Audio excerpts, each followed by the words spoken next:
Hello drama lovers, welcome to my channel. तो first episode start होती है एक लड़की से नाम सेन, जो एक बहुत बड़ी कंपनी में 10 साल से काम करती है। बट वो कंपनी अपने सारे एम्प्लॉय को इतनी ज़्यादा ओवर टाइम कराता है कि उनके पास खुद के लिए टाइम भी नहीं होता।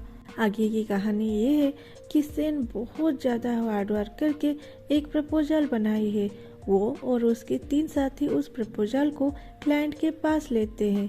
तभी वहाँ उनके बॉस आ जाते हैं और सेन को वहाँ से जाने को बोलते हैं, क्योंकि वो ये प्रपोजल खुद प्रेजेंट करेंगे।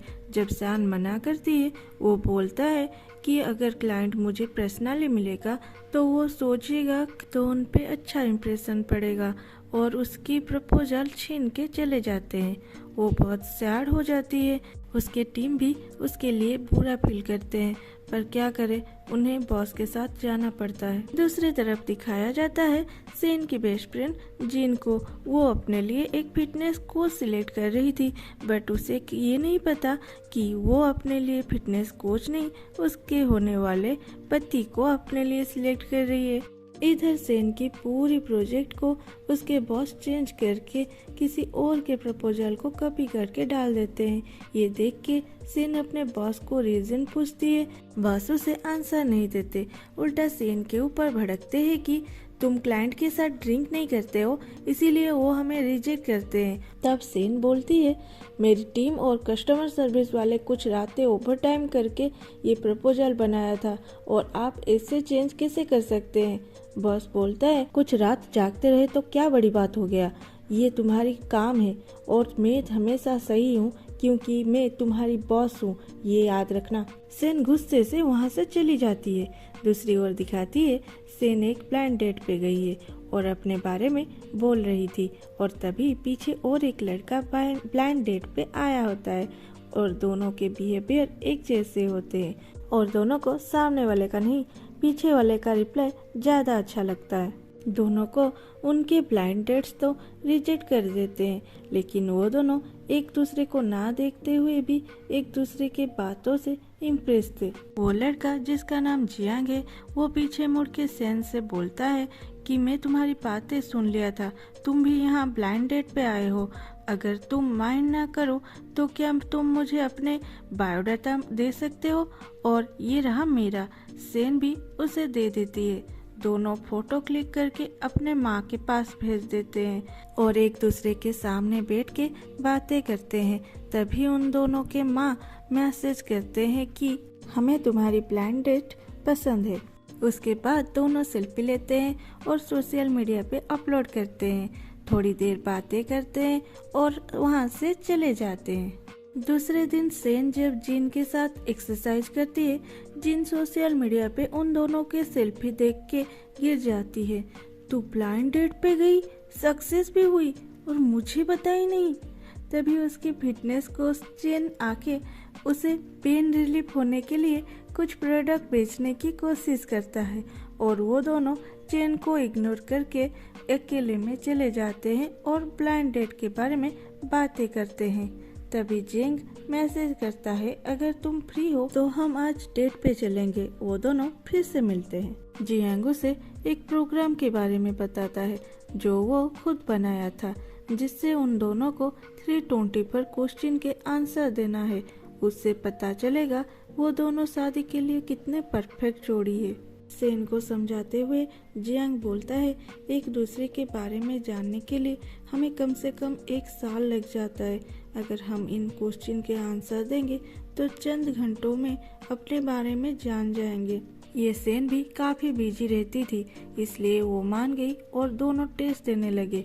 बहुत देर तक ये टेस्ट चलता रहा। रिजल्ट भी आया, वो भी परसेंटेज पे 96.21%।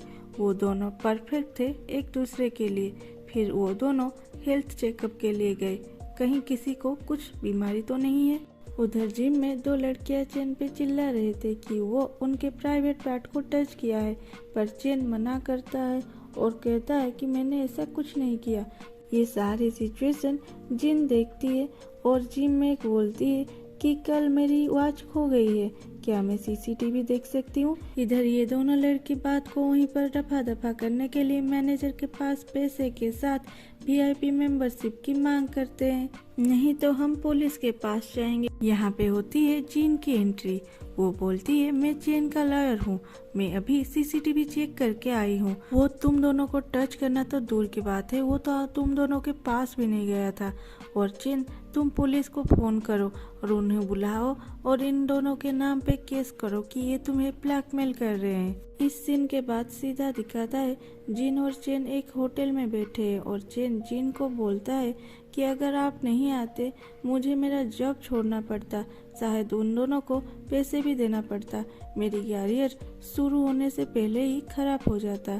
थैंक्स, आज का ट्रीट मेरी तरफ से। बट वहाँ का मेनू देख के वो पागल हो जाता है क्योंकि सारे डिश बहुत हाई प्राइस में होते हैं। लास्ट में जिन उसे पैसे देने में हेल्प करती है, लेकिन जब चेन उसे पैसे लौटाने को फ़ोन नंबर देने को बोलता है, वो उस बात को इग्नोर करके अपने ड्राइवर को फ़ोन करती है।